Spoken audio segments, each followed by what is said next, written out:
श्री महाप्रज्ञ गुरवे नमः।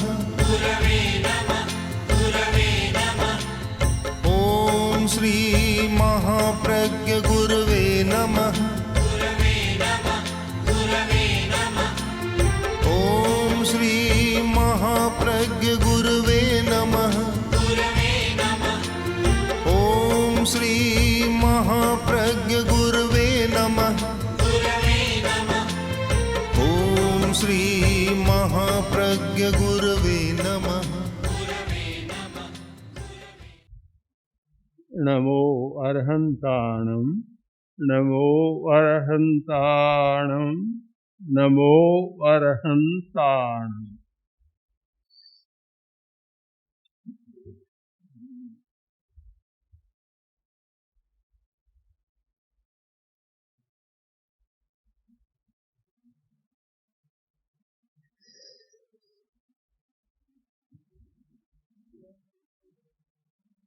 मेरे सामने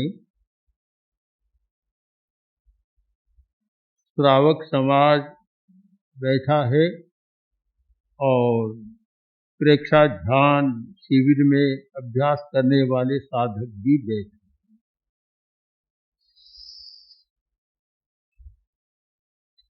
मैं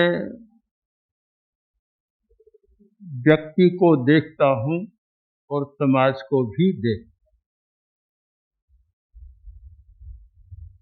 दोनों को देखने के बाद, दोनों का अध्ययन करने के बाद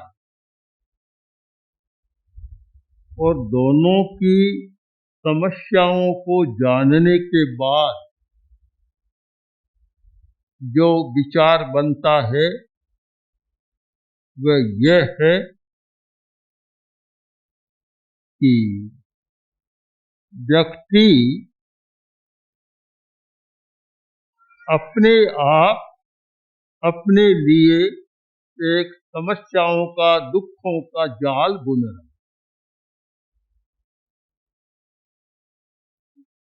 मछलियों को पकड़ने के लिए जाल कोई दूसरा बुनता है और मच्छीगर मच्छियों को पकड़ता है, किंतु तब आश्चर्य होता है कि जब व्यक्ति स्वयं को फंसाने के लिए अपने हाथों से जाल बुनता है। आश्चर्य की बात होती है। हर व्यक्ति जाल से, बंधन से मुक्त रहना चाहता है और वह अपने लिए जाल की तैयारी कर रहा है उसमें फंसने के लिए। ये आश्चर्य मतलब परम, इससे बड़ा और क्या आश्चर्य होगा। पर ऐसा हो रहा है। ऐसा क्यों हो रहा है?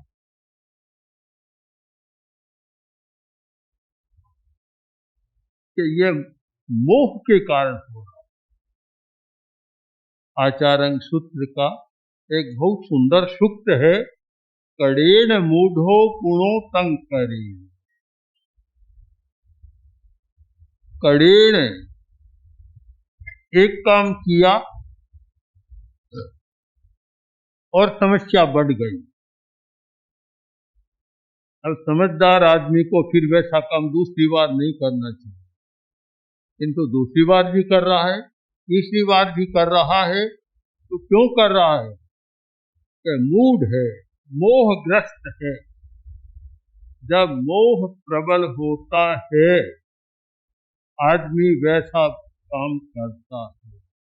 हमारे सामने बहुत बड़ी समस्या है, मोह की समस्या। मोह मूढ़ बना देता है। मूर्ख अलग होता है। मैंने बहुत बार कहा कि विद्यालयों का काम है मूर्खता को मिटाना, पर मूर्खता को मिटाना विद्यालय का काम नहीं है। अगर विद्यालय में मूर्खता और मूढ़ता दोनों मिटती तो समाज एक स्वर्गीय समाज होता, किंतु मूर्खता तो मिट गई, समझदारी बढ़ गई और समझदारी का उपयोग बड़ी दक्षता के साथ बैंक की डकैती कर सकते, बड़ी दक्षता के साथ भोले धन को काला धन बना सकते। तो समझदारी, एफिशिएंसी बढ़ गई, दक्षता बहुत बढ़ गई और उस चातुर्य का उपयोग अब बुराई के काम में होने लग गए। इसका कारण मूर्खता तो समाप्त हो गई, समझदार बन गए, पढ़े लिखे हो गए, पर मूढ़ता नहीं मिटी। जब तक यह मूढ़ता नहीं मिटती, व्यक्ति भी शांति से नहीं जी सकता और समाज भी शांति से नहीं जी सकता। बहुत सुंदर मर्म की वाणी है ये। कड़े ने मूढ़ो पुणो तंग करई, कि जानबूझ कर क्यों करता है? कोई आदमी जानबूझ कर दुखी बनना क्यों चाहता है, क्यों प्रयत्न करता है? कि ये उसके बस की बात नहीं, ये मूढ़ता के कारण, मोह के कारण ऐसा हो रहा है। और जब मोह होता है, मोह, तो विचित्र बात हो जाती है।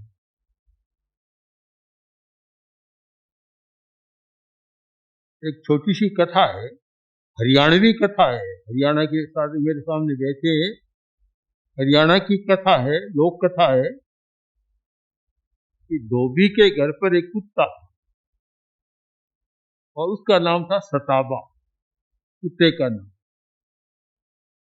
एक दिन बाजार के उधर के गलियों के कुत्ते मिले 5-7 और घूमते घूमते उस धोबी के घर पहुंच गए जहां वह कुत्ता खड़ा था। देखा तो बहुत पतला दुबला है।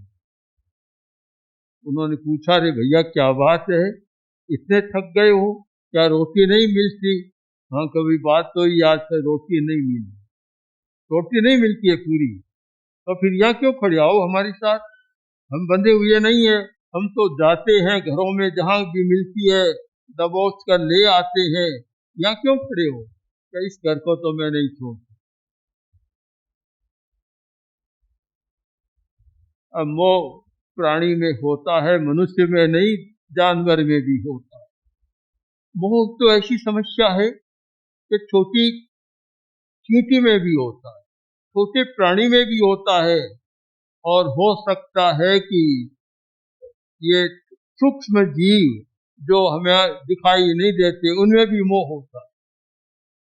चींटियों में भी संग्रह की भावना है। हमने देखा बहुत बार चींटी मकोड़े ये मुंह में लेकर कहीं जा रही और एक लाइन सी लगी है, कारण मुंह में कि क्या करेंगे, कि वहां बिल में जाकर उनका संग्रह करने। उनको भी खतरा होगा कि महंगाई बढ़ रही है, पता नहीं आगे मिले कि नहीं, संग्रह कर लेते। सब में मोह होता है, और शायद मोह के बिना आदमी जी भी नहीं सकता, ये भी सच्चाई है। अगर मोह न हो तो आदमी जी नहीं सकता, किंतु एक सीमा तक तो ठीक है, किंतु जब मोह ज्यादा बढ़ता है तो समस्या होती है। तो कुत्तों ने कहा, इस घर को क्यों नहीं छोड़ सकता? कि तुम्हें पता नहीं है, बता दो। तो कहा, देखो इस धोबी के 2 औरतें, और जहां 2 औरतें हैं वहां लड़ाई चलती है, एक से भी लड़ाई चलती है, पति पत्नी में बहुत लड़ाइयां। आजकल तो बड़ी अजीब कहानियां समाचार पत्रों में आ जाती है, पति पत्नी में कितनी लड़ाइयां होती है, तो 2 हो तब तो भगवान हुआ है। बहुत लड़ाइयां चलती। अब जब लड़ाइयां होती है तो एक दूसरे को गाली देते हैं। गाली तो एक रिवाज रही कि पति का नाम नहीं देते, पति का नाम ले लेंगे। तब एक कहती है, तू आई रान सताबा की बेर। बेर माने लुगाई, हरियाणा में बेर कहती है। तू आई रान सताबा की बेर। तो वह भी कहती है, तू आई रान सताबा की बेर। तो बोला, इन 2 पत्नियों को छोड़कर मैं तुम्हारे साथ कैसे जा? भूखे मर जाएगा, भूखा मर रहा है, दुख पा रहा है, पर इन 2 पत्नियों को छोड़कर कुत्ता बाहर नहीं जाता। यह है मूढ़ता, मोहग्रस्तता। इतना आदमी मोहग्रस्त हो गया कि कष्ट सह लेगा पर उसे नहीं छोड़ेगा। सबसे बड़ी समस्या है, हम साधना क्यों करते हैं? क्या जरूरत है, साधना क्यों करें। आजकल तो इतने बड़े बड़े संस्थान हो गए कि विद्यालय में जाओ पढ़ो, कॉलेज में जाओ, यूनिवर्सिटी में जाओ, और इतने इंस्टीट्यूशन हो गए कि कहीं अर्थशास्त्र का विशेषज्ञ बनो, कहीं राजनीति का विशेषज्ञ बनो, और सैकड़ों ब्रांचेज यूनिवर्सिटियों में हो गई विशेषज्ञता की। फिर ये एक अध्यात्म नीरव में बैठकर और 7 दिन का समय निकम्मा क्यों कमाए, क्यों आंख मूंद कर बैठे रहे, क्यों वर्तमान समस्याओं से आंख मूंदे। स्वाभाविक प्रश्न स्वाभाविक है, पर इसका उत्तर भी बहुत स्वाभाविक है कि अगर मूर्खता मिट जाने पर आदमी को शांति मिलती, संतोष मिलता, आनंद मिलता, तो साधना में कोई नहीं आता। किंतु आदमी ने अनुभव कर लिया कि मूर्खता तो मिट गई, पर ये जब तक मूढ़ता नहीं मिटती तब तक समस्याओं का अंत संभव नहीं, तब तक दुखों से छुटकारा पाना संभव नहीं है। दुख मुक्ति हो नहीं सकती, इसलिए आवश्यक है कि मूर्खता के मिटाने के बाद हम मूढ़ता को मिटाने का भी प्रयत्न करें। इस समझदारी के साथ शिविर में आते हैं और ध्यान करते हैं। ध्यान का प्रयोग है मूढ़ता को मिटाने का, मोह को कम करने। हम मोह को कम करें, यह सच्चाई है। आदमी एकदम मोह को छोड़ नहीं सकता, क्योंकि उसके बिना दुनिया भी नहीं चलती। किंतु जब मोह सीमा से ज्यादा होता है तो समस्या पैदा करता है। आदमी में पैसे का मोह है, छोड़ नहीं सकता, किंतु जब मोह प्रबल बन जाता है तब समस्या पैदा करता है। 3 अवस्थाएं होती है, कसाय की 3 अवस्थाएं हैं, तीव्र, मध्य और मंद। एक तीव्र अवस्था,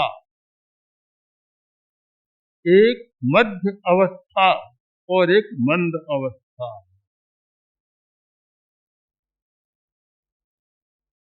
आगम साहित्य में अनेक प्रसंगों में उदाहरण के द्वारा, एक व्यावहारिक उदाहरण के द्वारा समझाया गया कि एक रेखा है चट्टान में एक लकीर, एक लकीर मिट्टी में है, एक बालू में है, एक पानी में है। अब चट्टान की लकीर को मिटाना बहुत कठिन था। मिट्टी की लकीर को मिटाया जा सकता है, बहुत ज्यादा कठिन नहीं है। और बालू की तो बहुत सरल है, और पानी की लकीर तो बनीर मीठी। ये जो तीव्र अवस्था है मोह की, यह समस्या पैदा करती है, चाहे साधु हो चाहे गृहस्थ हो। तीव्र अवस्था जब आती है तो आदमी कड़ेन मूढ़ो पुणो तंग करेई, जानबूझकर दुख का जाल बुनता है अपने लिए, और मकड़ी अपने जाल में ही फंस जाती है। वह ऐसा प्रश्न होता है कि जानबूझकर ऐसा क्यों कर रहा। कोई आदमी जानबूझकर रेल के सामने क्यों सोता है? कोई दंड तो नहीं दिया सरकार ने, जानबूझकर सोता है और कट जाता है। जानबूझकर गले में फंदा क्यों डालता है? उसे फांसी की सजा तो न्यायालय ने नहीं दी है, कोई सजा नहीं मिली, फिर भी फांसी के फंदे लटक जाता है, जानबूझकर करता है। कोई आदमी जानबूझकर ऊपर से गिर जाता है, ये आत्महत्या क्यों करता है? एक तो हत्या का दंड मिले, फांसी का दंड न्यायालय दे, तब तो एक सरकार या पुलिस उसे करती है, अंजाम देती है। पर किसी ने दंड नहीं दिया। आत्महत्या करने वाले भी संसार में लाखों आदमी। तो प्रश्न होना चाहिए कि ऐसा क्यों करते हैं? जानबूझकर जहर क्यों पीता है आदमी? जानबूझकर ऐसा मरने का प्रयत्न क्यों करता है? मूढ़ता है, मूढ़ता मिटी नहीं। और वह मूढ़ता विक्षेप, दर्द पैदा करती। विक्षेप बहुत बड़ी समस्या है। चंचलता, विक्षेप, चंचलता, मन की चंचलता बहुत बड़ी समस्या है। और जब मन चंचल होता है, उस अवस्था में ऐसा आवेश होता है कि आदमी कुछ सोच नहीं पाता, नहीं सोच पाता। विक्षेप है ये। और चंचलता की स्थिति में छोटी बात बड़ी बन जाती। जिसने एकाग्रता की साधना नहीं की, मन चंचल है, और पिता ने इतना कह दिया कि तू ना समझ है, बस अब रोटी हराम, नींद हराम, दिमाग से बात निकलती नहीं है। पिता कहता कि ये काम करो, ये जो समझदार वह करेगा, मैं तो ना समझ, उत्तर मिल जाएगा। वह उत्तर दिनों तक, महीनों तक घूमता रहता है, रोता रहता है। तो समझदार से काम कराओ, मैं तो ना समझ आदमी हूँ, मुझसे क्यों काम कर। एक प्रसंग में कभी कह दिया, पर वह बात दिमाग से निकलती नहीं है। कारण चंचलता। एक चंचलता न हो तो बहुत सारी समस्या सुलझ जाएगी। प्रेक्षा ध्यान के शिविरों में हमने अनेक बार चर्चा की। हमारे जीवन की दो बड़ी समस्याएं हैं, एक चंचलता और दूसरी आवेश। यह मूढ़ता, आवेश। जब आदमी आवेश में आता है, कोई भान नहीं रहता। एक महिला या पिता अपनी संतान को मार देता है, भ्रूण हत्या करता है, कर नहीं सकता, किंतु कब करता है? कि चंचलता है और लोभ का आवेश या परिस्थितियों का आवेश, उस अवस्था में करता है। बाद में पछतावा बहुत होता है। हम जब अहिंसा यात्रा करते हुए मुंबई गए, एक महिला आई, अच्छे समाज की, शुद्ध समाज की, रोने लगी। मैंने पूछा, बहन बात क्या है, इतना क्यों रो रही, क्या हुआ? कोई बोली, क्या बताऊं, मुझे पता नहीं था कि यह भ्रूण हत्या इतना बड़ा पाप है। हमने कोई प्रवचन में कुछ कहा था, उसने सुना कि इतना बड़ा पाप है, मुझे पता नहीं था, और एक आवेश बस हमने कर दिया। अब क्या करूं? अब इतना पश्चाताप उसको हो रहा था। यह काम कोई भी आप देखिए, लड़ाई झगड़ा, गाली गलौज, हाथापाई, ये सारे आवेश के बिना नहीं, और आवेश चंचलता के बिना नहीं। जड़ में है चंचलता, चंचलता आवेश पैदा करती है। ये हमारी दो बड़ी समस्याएं हैं, चंचलता और आवेश।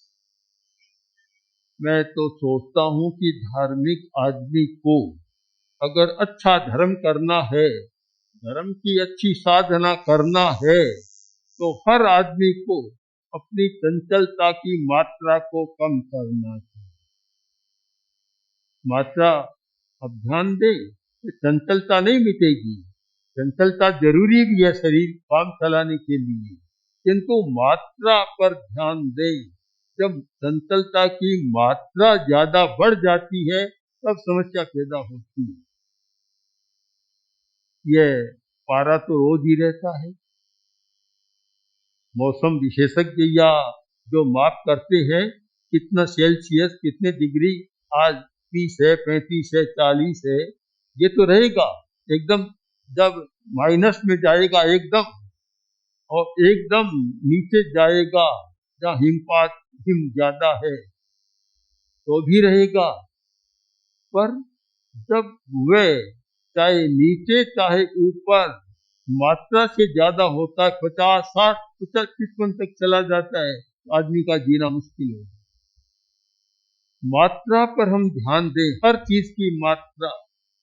जो व्यक्ति धर्म की साधना करता है उसे मात्रा शब्द को ठीक समझना चाहिए। और मात्रा का ही दूसरा शब्द है संयम। संयम संयम को ठीक समझना चाहिए। वह मात्रा है और संयम को ठीक समझ ले, ठीक है। जहाँ मात्रा का विवेक नहीं रहता, असंयम बढ़ जाता है, वह समस्या पैदा होती है। पौराणिक यहाँ बहुत कहानियां हिंदुस्तान में चलती है। माइथोलॉजी मिथ के बिना साहित्य भी अच्छा नहीं बनता, तो ये बहुत चलता है मिथ का। ओम श्री महाप्रज्ञ गुरवे नमः। ओम श्री